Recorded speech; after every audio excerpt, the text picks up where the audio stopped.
Vamos a continuar entonces con el programa de actividades de este Foro Internacional Fe y Ciencia, Testimonio y Esperanza. Daremos a continuación inicio a la conferencia titulada Evangelizadores de América, ejemplo de grandeza y esperanza, impartida por el ingeniero Jaime Hernández Ortiz. Lo acompaña como moderador el doctor Ernesto del Castillo Calleros. El ingeniero Jaime Emilio Hernández Ortiz es originario de Guadalajara, Jalisco. Cuenta con estudios de licenciatura en Ingeniería Civil, maestría en Administración y en Educación, y cuenta con diversos diplomados en diferentes temas, y es pasante del doctorado en Educación. En el ámbito laboral ha ocupado cargos como el de director de tutoría universitaria de la Universidad Autónoma de Guadalajara, director de la Preparatoria Lomas del Valle, coordinador académico de Ciencias Exactas y Naturales, coordinador del área de Ciencia y Tecnología de la Universidad Autónoma de Guadalajara. Ha impartido cátedra en la Facultad de Ingeniería en esta casa de estudios. Ha participado como miembro o dirigente de varias asociaciones, clubes y organizaciones nacionales e internacionales relacionadas con el deporte, la cultura, la política y la educación, mismas que le han permitido participar en 162 congresos, seminarios o simposia en México, Norte, Centro, Sudamérica y Europa. Actualmente es director de Asuntos Estudiantiles de la Universidad Autónoma de Guadalajara. Recibimos con agrado al ingeniero Jaime Hernández Ortiz.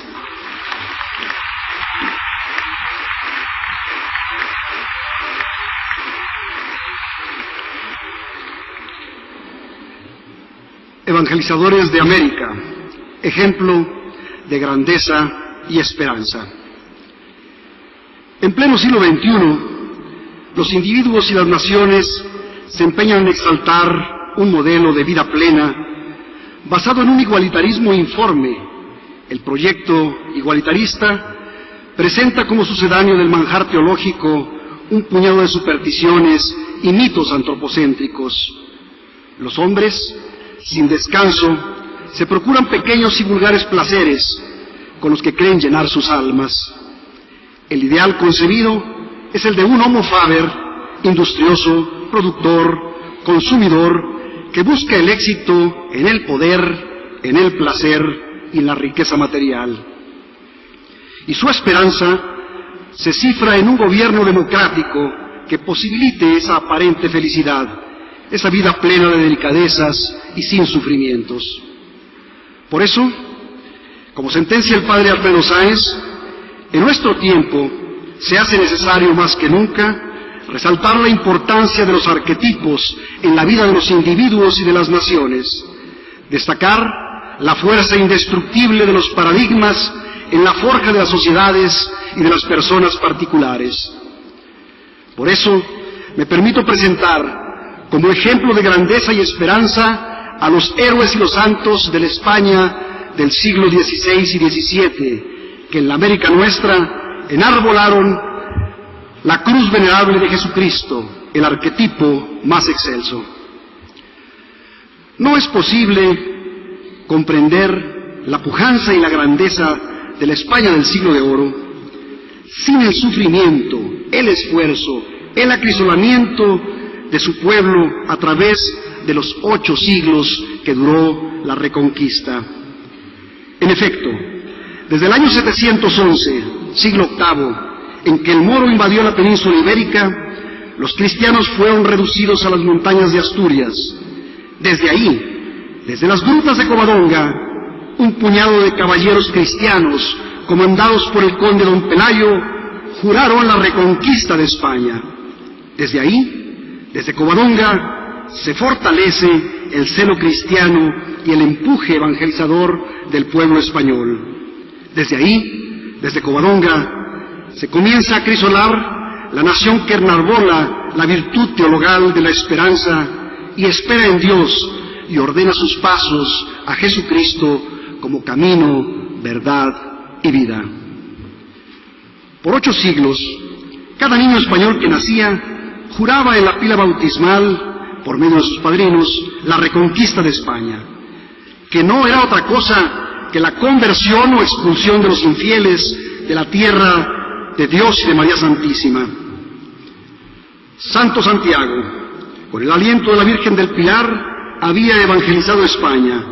Ahora, Santo Santiago alienta en batalla a los cristianos y en más de alguna ocasión, en las diferentes épocas de la Reconquista, capitaneó milagrosamente las fuerzas de Dios contra las hordas del demonio, como lo afirman tantos testigos. La Reconquista no fue fácil. Recordemos al Cid Campeador, paladín de los cristianos en estas luchas, cuando con humor y con mucha sagacidad sentenciaba: llegaron los sarracenos y nos tundieron a palos, pues Dios apoya a los malos cuando son más que los buenos. No fue fácil, es claro. Fueron 8 siglos de constantes luchas. Por 781 años, generación tras generación de cristianos se aprestaron a defender su fe y su patria. Y en el camino, como pueblo y como personas, tatuaron en su ser las virtudes teologales y cardinales, y más que una manera de pensar, tuvieron una manera de ser y de hacer las cosas. Finalmente, cuando en 1492 los reyes católicos Isabel y Fernando lograron en Granada la expulsión de los moros, la nación española está más fuerte, más unida, más pujante que nunca. El pueblo español, triunfante y mistificado, prodiga su energía rebosante en las grandezas de su siglo de oro. En efecto, la España del siglo XVI floreció en tantos santos, tantos héroes, como ningún otro pueblo en la historia. Y estos santos no son más que los hijos excelentes de un pueblo profundamente cristiano, que hace las cosas a mayor gloria de Dios y que vive el drama tremendo de la posibilidad cotidiana de salvarse o de condenarse, pero que atribuye con humildad sus logros a su fe, a su esperanza en Dios y a la magnanimidad del amor divino, pues está consciente que sin Él nada puede. Me permito, con su anuencia, simplificar en 4 grandes manifestaciones la grandeza del pueblo español del siglo de oro. Primero, la España intelectual y artística. Segundo, la España religiosa y mística. Tercero, la España exploradora y conquistadora. Y finalmente, como cuarto, la España misionera y evangelizadora.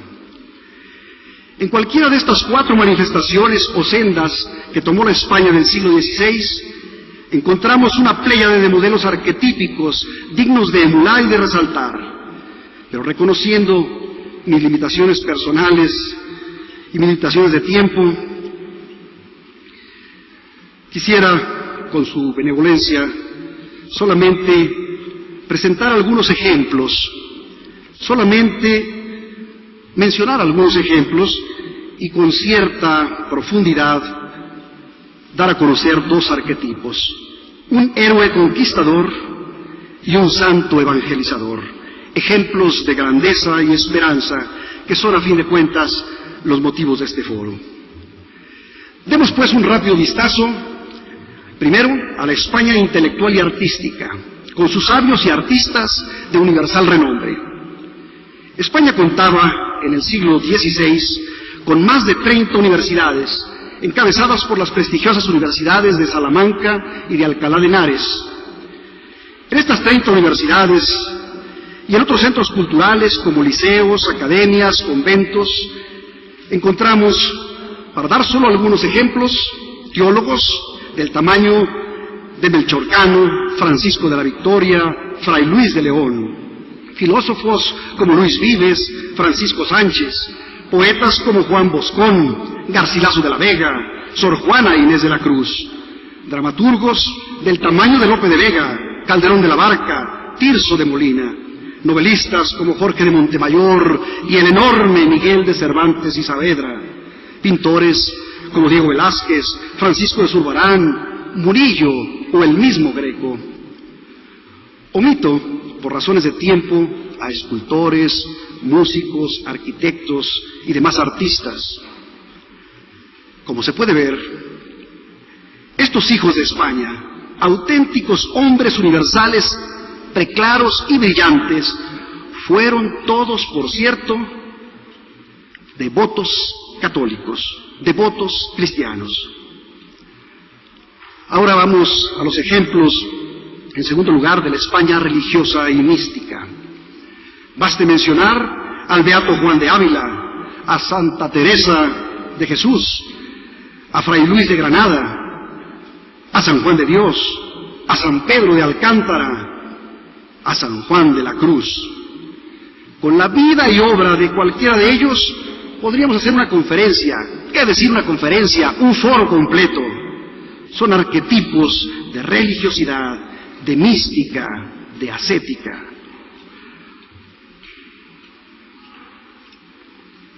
Bien conocida es la España exploradora y conquistadora, comenzando por el apóstol elegido para llevar a Cristo a un nuevo mundo, Cristóferens, Cristóforo, Cristóbal, el que porta a Cristo.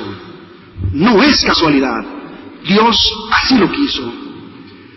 Podemos mencionar navegantes como Alfonso de Ojeda, Fernando de Magallanes o Juan Sebastián Elcano, exploradores como Vasco Núñez de Balboa, Antón de Alaminos, Francisco de Córdoba, Juan de Grijalva, Álvar Núñez, Cabeza de Vaca, soldados como Bernal Díaz del Castillo, Pedro Cieza de León, Francisco de Jerez, conquistadores del tamaño de Hernán Cortés, Francisco Pizarro o Pedro de Valdivia.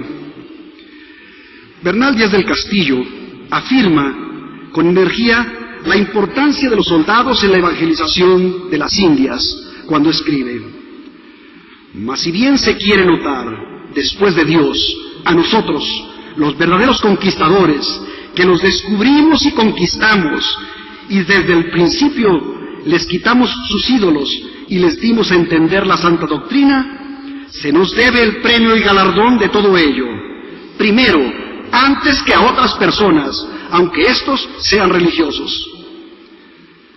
Con estas palabras se proyecta el hombre rudo, el soldado hosco y con defectos, pero que tiene una clara visión de lo que es su misión y su fe.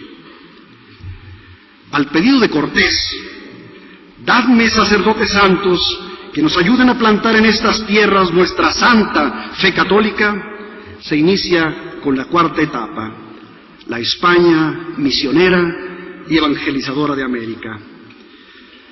Permítaseme, antes de hablar de los hombres, héroes y santos que realizaron la gran epopeya de la evangelización, destacar el primordialísimo rol desempeñado por María, la verdadera misionera, baluarte, bandera y estandarte del descubrimiento y evangelización del Nuevo Mundo. María Santísima, bendita entre todas las generaciones y consagrada a aplastar la cabeza del infame, siempre presente por voluntad del Omnipotente en el itinerario crucial de la historia universal, desde el Génesis hasta el Apocalipsis. María Santísima, Madre de Dios y Corredentora, Reina de todo lo creado, presente en el Pilar de Zaragoza, consolando y alentando al abatido Santiago, que no obstante sus sobrehumanos esfuerzos, había solo convertido al cristianismo a un puñado de testarudos españoles. No te aflijas, Santiago, le dijo la madre y mediadora ante el Altísimo. Estos pocos que tú has convertido evangelizarán al mundo entero. Y al amparo de María, María siempre presente, la llama del amor cristiano incendió los corazones españoles y en efecto, Asia fue evangelizada por el español San Francisco Javier y misioneros españoles, teniendo a Santo Santiago como modelo y a Santa María de Guadalupe como poderosa protectora, evangelizaron nuestra América desde California hasta Tierra de Fuego. Imposible imposible separar a María de la epopeya del descubrimiento y de la evangelización de América.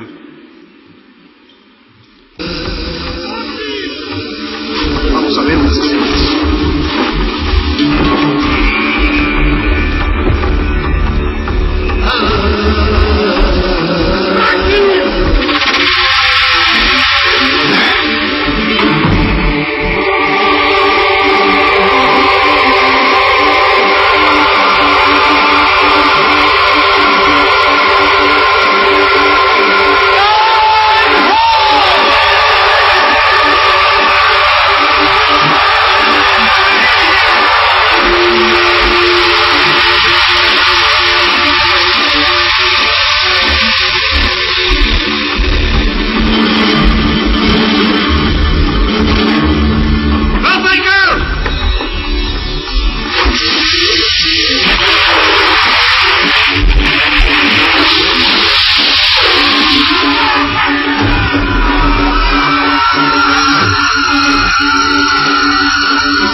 Cuando Rodrigo de Triana, en la noche del 11 de octubre de 1492, lanza el grito «Tierra a la vista», el almirante Cristóbal Colón, sobre la Santa María, con toda su tripulación entona «Salve Regina, salve Reina, oh clemente, oh piadosa, oh dulce Virgen María».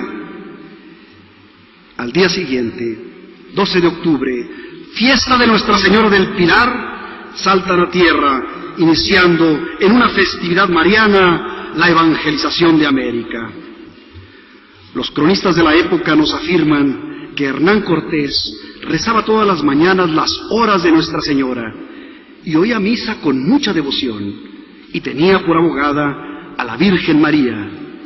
El mismo Cortés ayudó con entusiasmo al obispo Zumárraga a la construcción del santuario de la Virgen de Guadalupe. Los misioneros y conquistadores españoles llevaron la devoción a Santa María de Guadalupe por toda América. Su predicación, esencialmente mariana, enamoró los corazones de aquellos pueblos nobles, pero sumidos en crueles y bárbaras idolatrías, llenas de asesinatos rituales y de demoníacos canibalismos. La Virgen Santísima, Madre de nuestro Salvador Jesucristo, es también, por donación de su Divino Hijo, la Madre de todos los cristianos. Pero fue también de su agrado y providencia divina que de modo muy particular ella manifestase especial predilección a España y a todos los pueblos de la hispanidad. Para mayor felicidad de los pueblos hispánicos, como señala Monseñor Emilio Silva de Castro, tanto los misioneros como los conquistadores eran todos devotos fervorosos de la Virgen María, bajo cuyo patrocinio emprendían sus diferentes empresas e infundían en los nuevos conversos ese amor mariano que tanto los alentaba en las circunstancias más difíciles y arriesgadas. El fervor mariano aquísoló el alma cristiana de los pueblos de Hispanoamérica. Santa María de Guadalupe, desde muy temprano, presidió los acontecimientos históricos que forjaron la Nueva España, y con su amparo y patrocinio se fueron formando las naciones actuales. Santa María de Guadalupe, Reina de México y Emperatriz de América, no podía ser de otra manera. El imperio del demonio, con sus orgías de sangre, asesinatos rituales, borracheras, canibalismo y crueldad extrema, sucumbió ante el poder sublime y avasallador de María. Los indios, con sus grandezas, valentía, estoicismo, generosidad, paciencia, sensibilidad artística, enorme religiosidad, pero también con todas sus miserias, idolatría, poligamia, crueldad. Estos indios Se sintieron fascinados y atraídos por María. Con generosidad abrieron sus corazones ante la imagen tierna y maternal de la morenita del Tepeyac, que con dulzura en su idioma les decía: no estoy yo aquí, que soy tu madre. No estás bajo mi sombra. No estás por ventura en mi regazo. La Madre de Dios no hizo cosa igual con ninguna otra nación. Feliz al poseer tu imagen milagrosa, México se complace en tu dominio. Te ama tu pueblo, Madre, con tu auxilio conserve siempre viva, ferviente y ardorosa la fe que le alcanzó tu patrocinio. Ahora hablemos de los hombres, de los misioneros y evangelizadores de América. Ya veíamos cómo Bernal Díaz del Castillo, soldado y cronista que acompañó a Cortés, defiende con vehemencia el mérito de los soldados conquistadores, que después de Dios, según él, merecen el galardón de la conversión de los indios a la Santa Fe. ¿Cómo se explica la religiosidad de estos soldados cronistas? Parece increíble. Cieza pasó a las Indias a los 15 años, Jerez y Álvar a los 17, Bernal Díaz del Castillo a los 18. ¿De dónde les venía una visión tan profunda de fe a estos adolescentes? Está claro, sentencia el padre Iraburu, habían mamado la fe católica desde chicos en España y la vivían todos los días en la tropa. En la tropa había un ambiente de fe.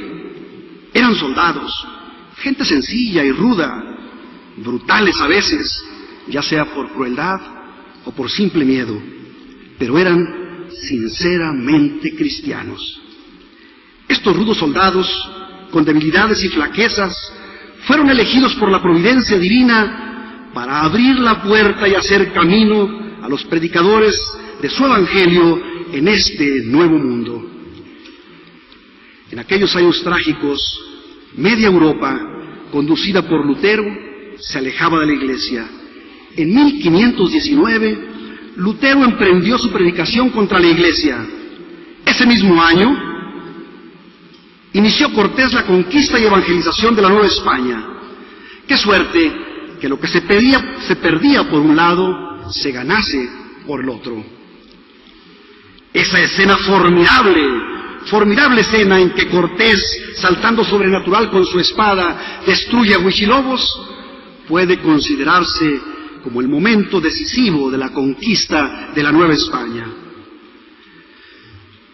Podría seguir narrando las peripecias de Cortés, de Pizarro o de Balboa, pero prometí ser breve y analizar solamente a un héroe conquistador. Héroe es aquel que cumple con su deber y algo más, el que da testimonio de la verdad y lo consigue día a día. Me permito presentar como ejemplo de heroicidad a un valiente caballero cristiano, don Pedro de Valdivia, conquistador de Chile. El extremeño, nacido en Villanueva de la Serena, Pedro de Valdivia, provenía de una familia de hidalgos de una fuerte tradición militar. Diestro soldado, estratega, fue capitán de Francisco Pizarro, el conquistador de Perú, y de este recibió, sin ningún apoyo militar o económico, la autorización para conquistar y poblar Chile, la tierra de los valerosos y agresivos araucanos. El historiador chileno Gabriel Guarda escribe: Valdivia, consciente de que Dios le quería para que fuese instrumento de que estos gentiles viniesen al conocimiento de su santísima fe, muy contento y muy animado, comenzó a publicar su jornada, esto es, a enlistar personas, y buscó, lo primero, 2 sacerdotes que le acompañasen y fuesen capellanes de su ejército y misioneros del Evangelio ante los infieles. Con apenas 15,000 pesos castellanos, 2 sacerdotes, 11 soldados, más una mujer española en calidad de sirvienta, Inés Suárez, y unos 1,000 indios auxiliares, estos eran de la etnia de los yanaconas, inicia Valdivia la conquista y la evangelización de Chile. En situación militar tan hostil, era necesario unir las armas al valor de la fe. Habiendo llegado el ejército de los cristianos al valle de Mapocho, cuenta Mariño de Lovera, supieron que se les venía encima la indiada, cantando victoria anticipadamente. Los españoles, sin atemorizarse, se pertrecharon de las cosas necesarias para el conflicto y ante todas las cosas, la oración, la cual siempre tiene el primer lugar ante todas las municiones y estratagemas militares, y muy particular, invocando todo el auxilio del glorioso apóstol Santiago, protector de las Españas y de los españoles, en cualquier lugar donde se ofrece lance de pelea. Sigue hablando Mariño de Lovera. Tras esto, se siguió un breve razonamiento del general Valdivia a sus soldados. Les recordó que eran españoles y mucho más, que eran cristianos y como tales tienen el favor y el socorro del Señor universal. En otra ocasión, estando los dos ejércitos frente a frente, se apeó del caballo el gobernador Valdivia, postrándose en tierra, con voz alta, con hartas lágrimas, profesando y haciendo protestación de nuestra santa fe católica, y suplicando a nuestro Señor le perdonase sus pecados y favoreciese en aquel encuentro, interponiendo a su gloriosa madre y diciendo otras palabras con mucha devoción y ternura. Pláticas igualmente devotas pone el cronista en labios del teniente Alonso de Monroy. Por otra parte, la religiosidad de Valdivia no se despertaba solamente en la guerra, sino que se mantenía igualmente en la paz. El cabildo de Concepción le escribió al entonces príncipe Felipe, que después sería el rey Felipe II.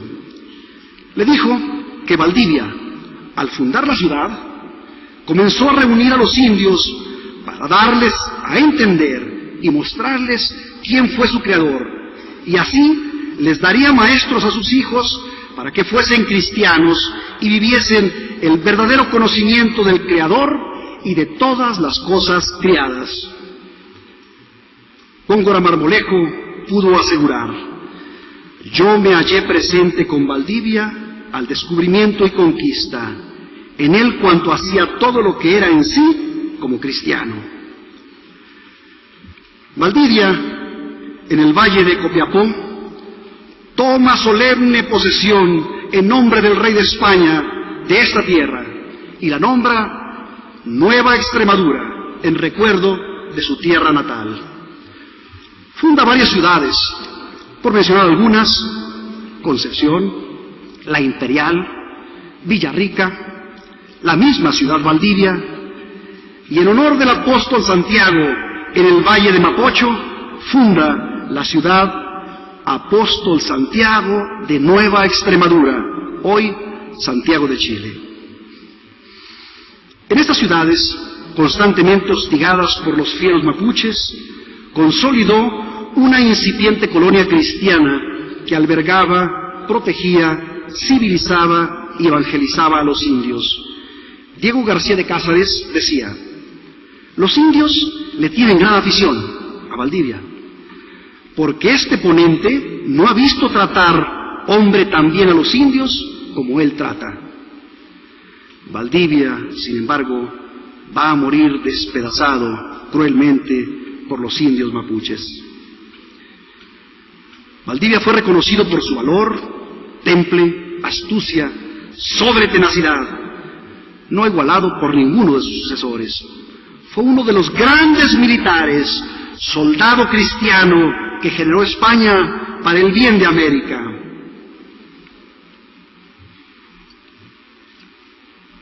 Analicemos ahora, aunque sea brevemente, la vida de un santo evangelizador. En su libro, Hechos de los Apóstoles en América, el padre José María Iraburu nos presenta con hermosísima narrativa la vida de varios santos varones en el norte, centro y Sudamérica. Estos santos varones dieron testimonio de su fe y de su esperanza, y con enorme caridad dedicaron sus vidas, en algunos casos hasta el martirio, a la conversión y civilización de los naturales del continente.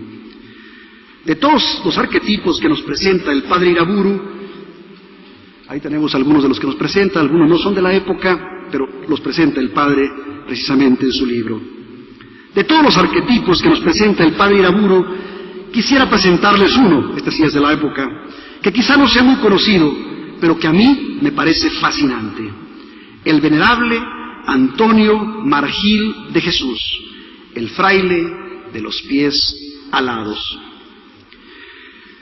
El Papa Gregorio XV, en 1622, creó la Sagrada Congregación de Propaganda Fide, que a su vez inspira la fundación de los colegios de misioneros. Los franciscanos, por iniciativa de su superior general, el padre José Jiménez Samaniego, fundan varios colegios de misioneros en el viejo y en el nuevo continente. En América, de singular importancia, es el colegio convento de Santa Cruz de Querétaro, aunque también hay que señalar los colegios de Zacatecas, de México, de Zapopan, de Guatemala, de Panamá, etc. En total, 23 colegios. Los colegios de misioneros franciscanos dependían directamente de Propaganda Fide y de un comisario de misiones franciscanas en América. Su fin era muy claro: la conversión cristiana y la promoción integral de los indios a la cultura y a la civilización. Esto es, la doble elevación de los naturales, su elevación espiritual y su elevación material. Nótese la diferencia enorme con la praxis calvinista llevada a cabo en las colonias inglesas del norte de América, que procuraba la destrucción de los naturales y que consideraba que el mejor indio era el indio muerto.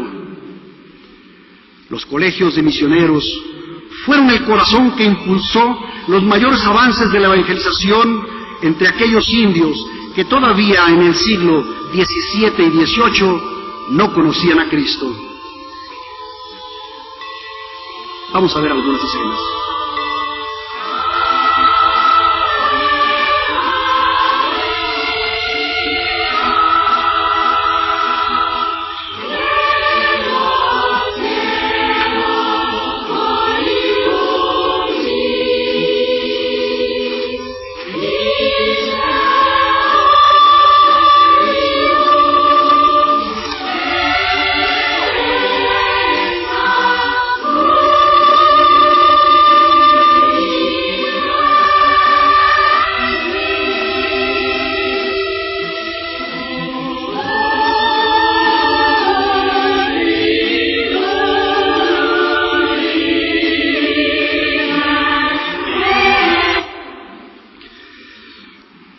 Estrechamente vinculado a estos colegios, concretamente al de Querétaro, al de Guatemala y al de Zacatecas, encontramos al venerable Fray Antonio Margil de Jesús. Antonio Margil nace en Valencia en 1657, en una humilde pero devota familia. Es ordenado sacerdote franciscano a los 25 años, en 1682, y un año después llega como misionero a Veracruz. Su misión: convertir y civilizar a los indios de la Sierra Gorda entre Querétaro y San Luis Potosí. El traslado de Veracruz a México y luego de ahí a Querétaro lo realiza al más puro estilo franciscano, caminando con un compañero fraile en parejas, a pie, descalzos, sin alforja, con traza y realidad de pobres, alimentándose de limosnas y pasando la noche en corrales o donde podían, armados solo con un bastón, su crucifijo y su breviario. Cuando la pareja de caminantes franciscanos, flacos y pobres, entraba en los pueblos cantando con la cruz en alto, la gente salía a recibirlos con especial alegría. Sentía que allí llegaba el Evangelio, es decir, que ahí llegaba el mismo Cristo.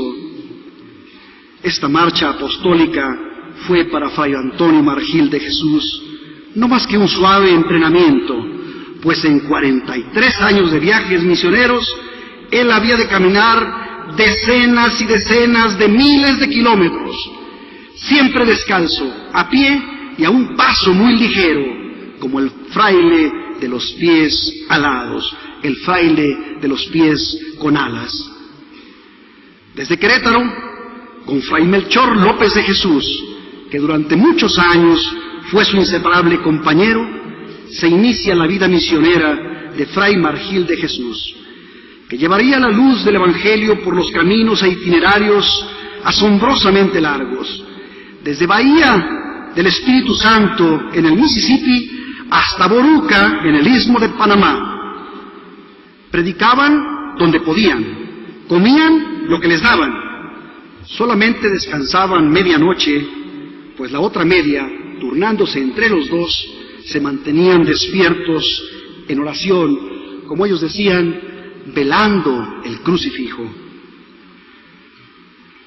Plantaban enormes cruces de madera, tan altas como podían, en el claro de un bosque o en la cima de los cerros, y con entusiasmo y fervor los frailes cantaban: Te adoro, Santa Cruz, puesta en el monte Calvario, en ti murió mi Jesús para darme eterna luz y librarme del contrario. Fray Margil y Fray Melchor cantaban siempre, para hacer llevaderas las largas jornadas y para mantenerse, esto es lo más importante, en constante alabanza al Señor y a María Santísima. Fundaron muchas misiones en el centro de México, en Tabasco, en Yucatán, en Guatemala, encontrando muchas veces indios hostiles que les hacían pasar múltiples peligros y sacrificios. En Costa Rica, los indios tacomacas, que eran antropófagos, bárbaros que le ofrecían sacrificios humanos a la luna y que concebían la vida como un bandidaje permanente, fueron evangelizados por Margil y por Melchor, que no se atemorizaban, pues consideraban como algo normal que la evangelización fuese aparejada con el martirio. De allí se fueron con los indios borucas, logrando cristianizar a la tercera parte de ellos.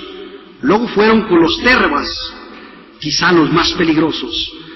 Varias veces estuvieron a punto de matarles.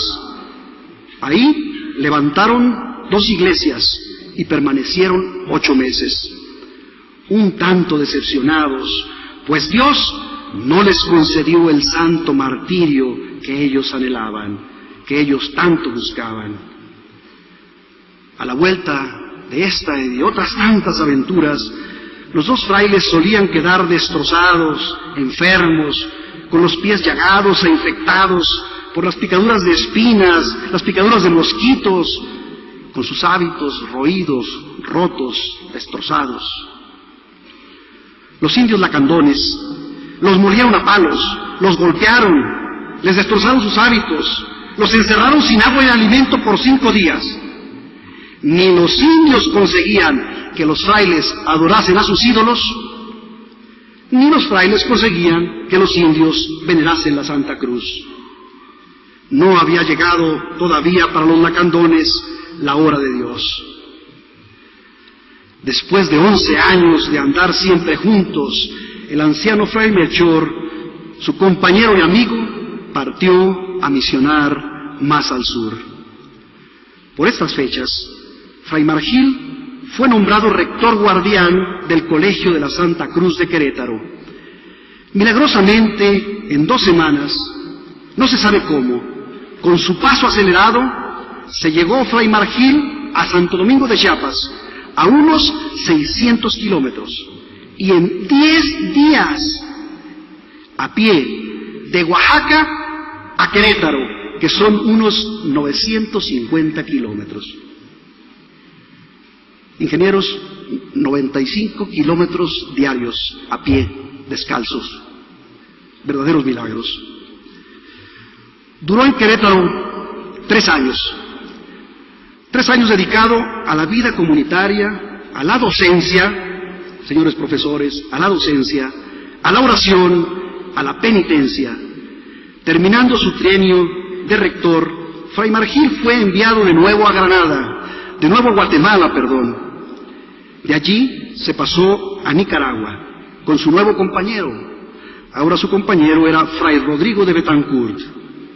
Se pasó a la tierra nicaragüense, al país de los brujos, donde con mucha cruz y poca espada, como él decía, logró la sumisión de los indios que antes se comían a sus prisioneros de guerra. Muchos milagros hizo Fray Margil de Jesús. Por contar alguno, en una ocasión resucitó a una niña muerta simplemente diciendo: «Ya, María, ya basta, ven, sal de donde estás». Al padre Las Heras, que era su confesor, le contó en alguna ocasión con mucha humildad que acabando de consagrar, al parecer el propio Cristo le dijo: «Hoc est corpus meum», este es mi cuerpo. Fray Margil tuvo siempre una profunda devoción a Nuestra Señora de Guadalupe y extendió su culto por toda América. Cuando le piden fundar el Colegio de Misioneros de Zacatecas, lo pone bajo el dulce nombre de la Virgen de Guadalupe. Fray Antonio Margil de Jesús tenía licencia del comisionado franciscano para predicar en cualquier lugar de la Nueva España, y en efecto, misionó en lugares tan distantes como Coahuila, Texas, Nuevo México. Por todas partes lo llamaban a predicar. Lo hizo en Michoacán y aún pudo predicar misiones aquí en Guadalajara, en concreto aquí en Zapopan.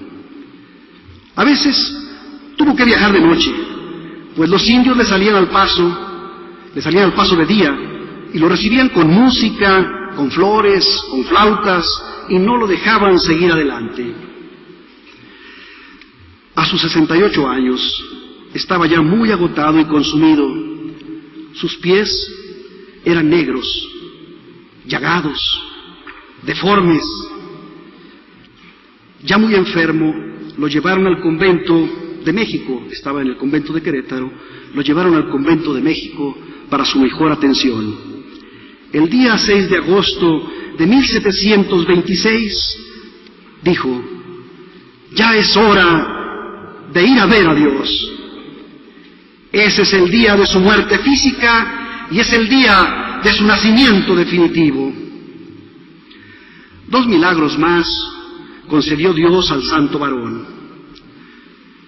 Primer milagro: sus pies, que habían recorrido miles y miles de kilómetros, descalzos, feos, negros y endurecidos, quedaron blancos, dóciles, hermosos, inmaculados, sin llaga alguna. Todo mundo quería venerar aquellos pies sagrados. Fue tan cuantiosa la multitud que se acercaba a la sacristía de San Francisco, donde estaban los restos de Fray Margil, que hubo de controlarla con los guardias del Palacio Virreinal. El segundo milagro: su bordón, el bastón que le acompañó en largos recorridos misionales, floreció en el Colegio Misional de Santa Cruz de Querétaro, en un árbol que da espinas en forma de cruz, Estas espinas en forma de cruz tienen claramente marcados los clavos de la cruz de nuestro Señor. Aquí el licenciado Juan José me hizo favor de prestarme una cruz, y no solamente él, el ingeniero Santoyo Botello me regaló una espina en la forma de cruz de estas del árbol que surgió del bordón, del bastón que dejó allí cuando ya enfermo. Lo llevaron, clavó su bordón y de ahí surge este árbol de cruces donde claramente se ven los clavos de la cruz de nuestro Señor.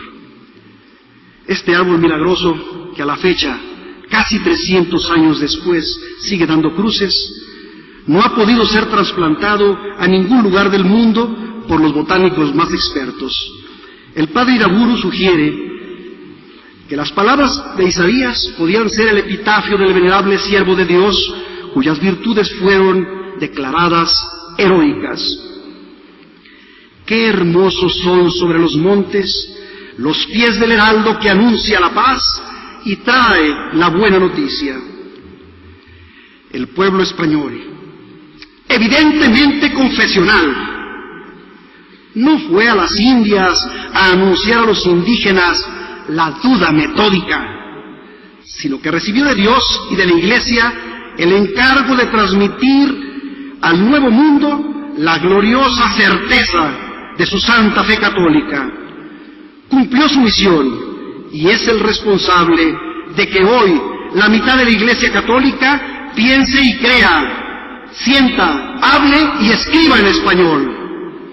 Luego entonces, queridos profesores, ¿por qué los educadores tenemos miedo de enseñar las verdades de nuestra santa fe?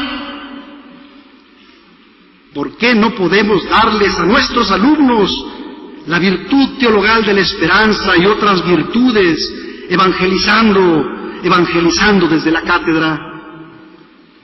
No tenga miedo el educador cristiano de encontrarse solo, o encontrarse en compañía de hombres oscurantistas, antropocéntricos, adoradores del éxito material y que renuncian al manjar teológico.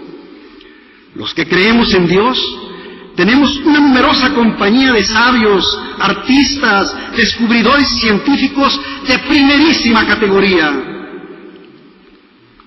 Recuerdo las palabras de un querido maestro universitario autónomo, el licenciado José Chávez Chávez, que en gloria esté, cuando nos decía: imaginen la filosofía sin San Agustín, sin San Alberto Magno, sin Santo Tomás de Aquino, sin San Buenaventura, sin Duns Scoto. Imaginen la física sin Galvani, sin Ampère, sin Hertz, sin Siemens o sin Marconi. Imaginen las matemáticas sin Descartes, Pascal, Euler o Gauss, o la astronomía sin Copérnico o Galileo, o la química sin Pasteur o Dalton. No, señores, la ciencia no se puede imaginar sin estos grandes hombres, genios universales, que eran todos, por cierto, también devotos católicos, hijos de la Iglesia, devotos católicos. Blaise Pascal, el célebre físico, matemático y filósofo francés, solía decir: sin Dios no hay ciencia.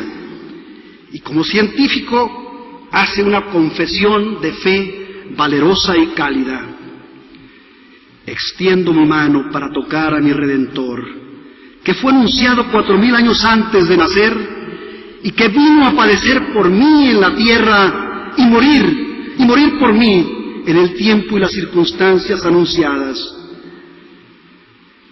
Por su gracia espero con paz la muerte, confiado espero unirme eternamente a Él.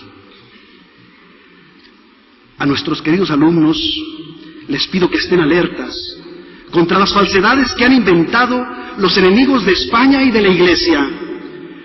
No ha habido problema, error o sufrimiento histórico que no se les haya imputado. Pacifistas, comunistas, masones, judíos, protestantes, feministas, homosexuales, representantes de las minorías, defensores de los animales, etcétera, etcétera.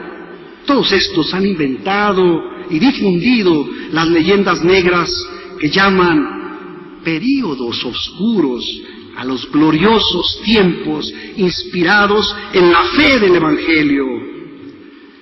A nuestros queridos alumnos y discípulos, a su vez les pido que sean firmes ante la vacilación típica del hombre moderno, cuya ideología, hecha de lecturas atropelladas, de pseudocultura verbal, que no tiene ni arraigo ni orientación fija.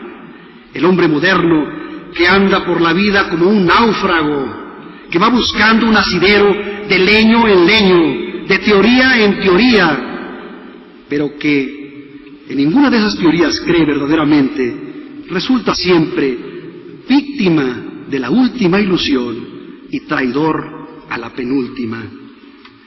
Por eso, jóvenes estudiantes, por eso, compañeros profesores, busquen modelos que les recuerden su vocación hacia la trascendencia. No olviden el drama de la tremenda posibilidad, la posibilidad cotidiana de salvarse o de condenarse. Por eso, busquen arquetipos que les ayuden a trascender hacia arriba y aprendan de ellos.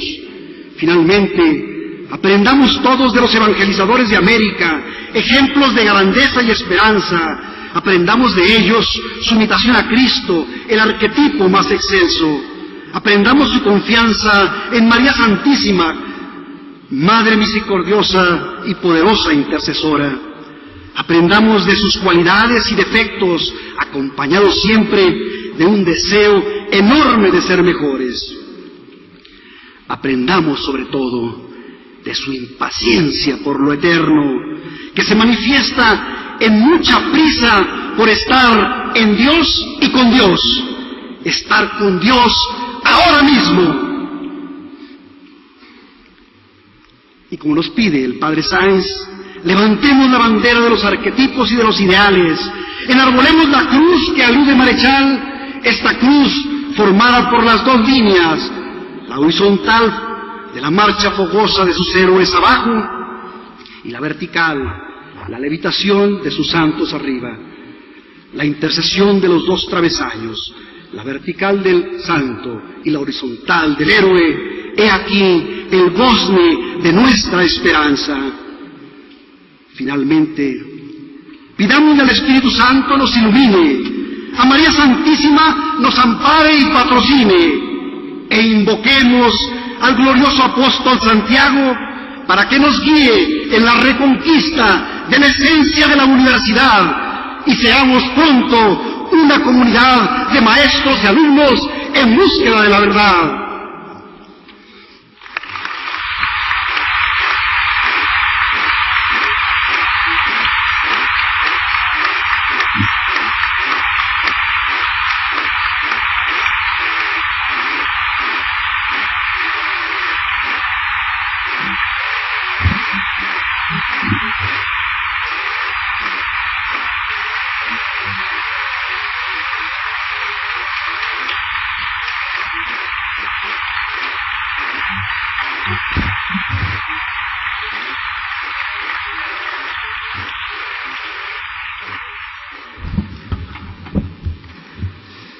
Nos llegan unas preguntas para nuestro ponente que en realidad la respuesta casi está dicha en la misma pregunta. Nos dice, por ejemplo, hay personas que mencionan que la evangelización fue un acto de salvajismo por el hecho de que los indios fueron obligados. Mi pregunta es, ¿con qué elementos podemos argumentar lo contrario de tan aberrante afirmación? Bueno, primero hay que aclarar que la leyenda negra contra España y particularmente contra la evangelización de América la inventaron precisamente los protestantes. Los protestantes que en Norteamérica habían seguido las tesis calvinistas de la predestinación. Esto es, según Calvino, el hombre está predestinado y esa predestinación se nota en el éxito o fracaso de su vida cotidiana en la tierra. Así nos podemos explicar muchas cosas de lo que pasa en los países industrializados de hoy en día, donde hay que tener dinero, y no solamente hay que tenerlo, también hay que presumirlo, porque esto nos da una idea clara de que estamos predestinados a la salvación. Y ellos mismos piensan que los pueblos de América Latina, o los pueblos pobres, estamos predestinados a la condenación, porque no tenemos los recursos, ni estamos bonitos, ni tenemos todos esos signos calvinistas de predestinación hacia la salvación. Por eso, porque estos hombres, con esa prédica, se fueron a Norteamérica y barrieron a los condenados, que eran los indígenas de Norteamérica, trataron de exterminarlos. Y entonces, ante todo eso, y las otras tonterías que hicieron, como la de las persecuciones de brujas, las brujas de Salem, ustedes recuerdan, entonces fue cuando inventaron todo esto para desprestigiar a España. Pero si España no solamente vino a dar su fe, vino a dar su sangre, nosotros somos producto de un mestizaje que ellos no solamente no llevaron a cabo, se oponían al mismo. Entonces, los hechos son los que cuentan. Aquí estamos nosotros, los mexicanos, los nicaragüenses, los colombianos, los peruanos, todos los pueblos de América que fueron evangelizados por los españoles, recibieron esa doble elevación, y ahí está la mejor respuesta. No solamente fue la elevación espiritual, sino también la elevación material de los naturales. Les trajeron no solamente la fe, también les trajeron la civilización. Los indios de América del Norte no conocían la rueda, recuerden eso. O sea, que ciertamente les vinieron a traer todos los adelantos de la Europa de aquellas épocas. Entonces, no se crean las leyendas negras, por el amor de Dios. Estos son simplemente inventos de los enemigos de España y de los enemigos de Dios. Bien. En esta otra pregunta nos dice, ¿cómo crear conciencia sobre las maravillas que logró la España en América cuando los alumnos son más reacios al aprendizaje y son tan subjetivistas? ¿Qué les diría a los alumnos como director de bienestar estudiantil?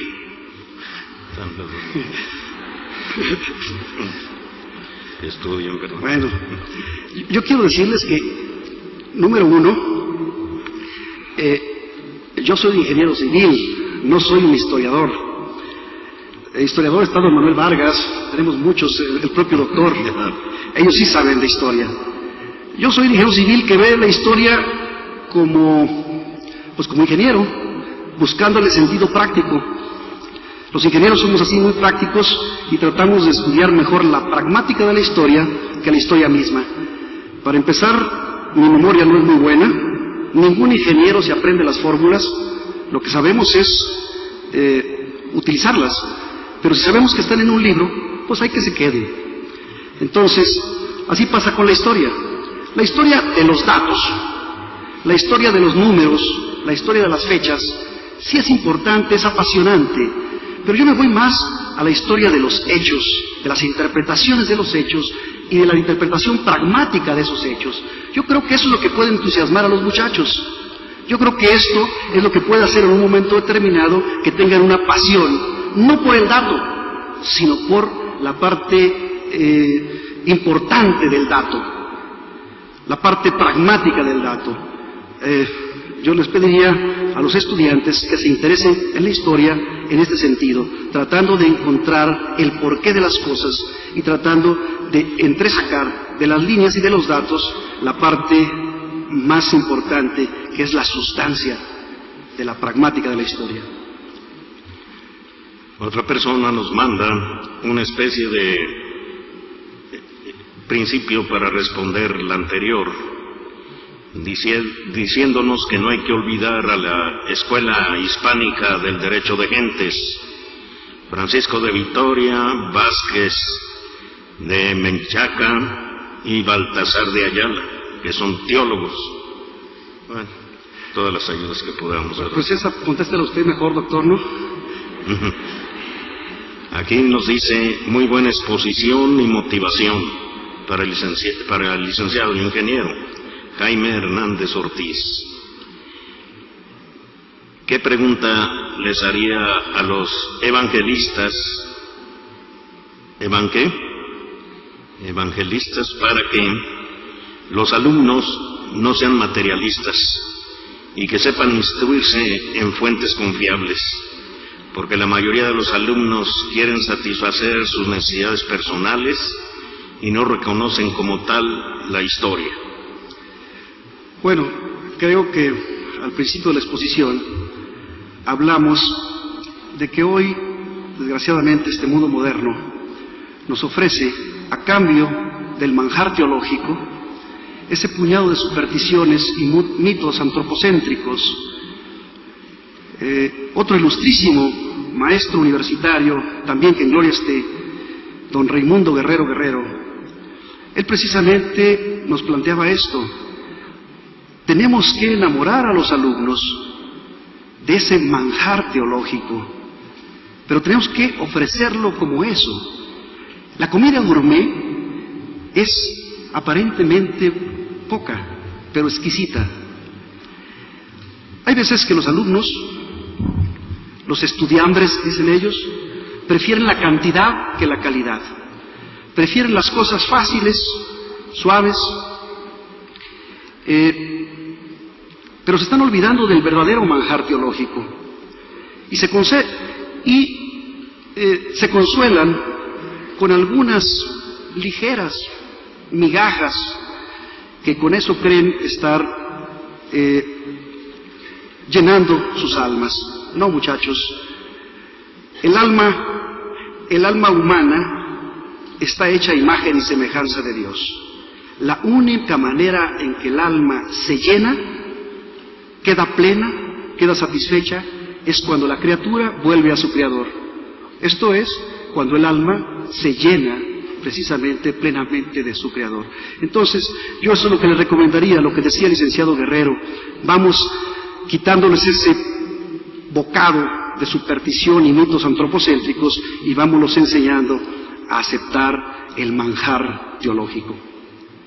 Nos traen una última pregunta que dice: ¿se deberá en la actualidad pensar en una reconquista como la de España para volver a regresarle el mundo a Dios?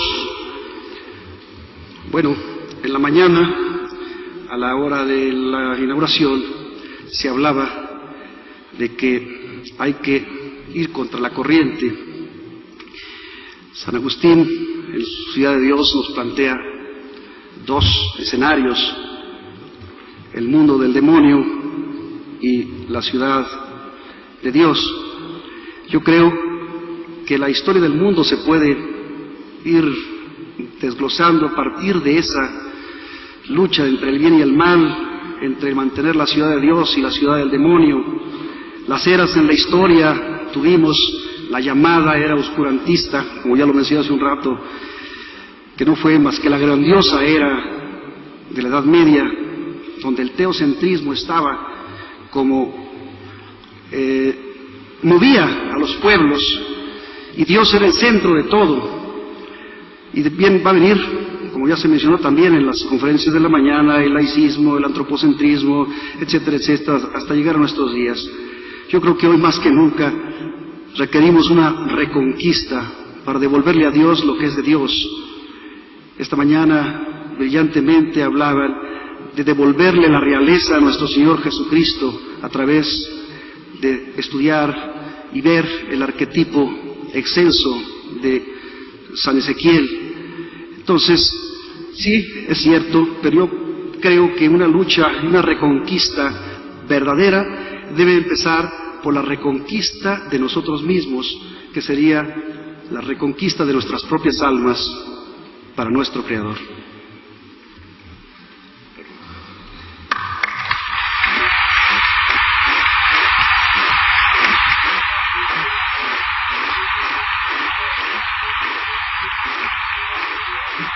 Muchas gracias al señor ingeniero Jaime Hernández Ortiz por su brillante conferencia. A continuación recibirá un reconocimiento de parte del comité organizador.